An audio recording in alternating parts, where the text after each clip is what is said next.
Mummy कैसे बने हैं गोवर्धन देवी हम? वो पता है ऐसे बढ़िया बने, बढ़िया है। हम तो दूसरे तरीके से बनाते हैं। कैसे बनाते हैं? पुरानी काम से बनाते, पुरानी साथ है। अच्छा, अब तो भी कान्हा जी के रूप में ही बनाते हैं। अब मथुरा में ना देखिए तुमने कान्हा जी के रूप में ही है गोवर्धन।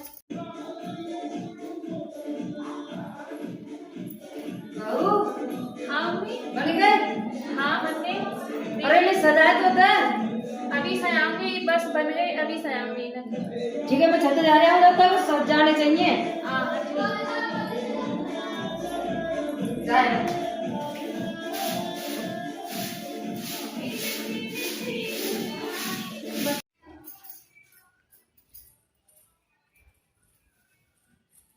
बहू हाँ मम्मी।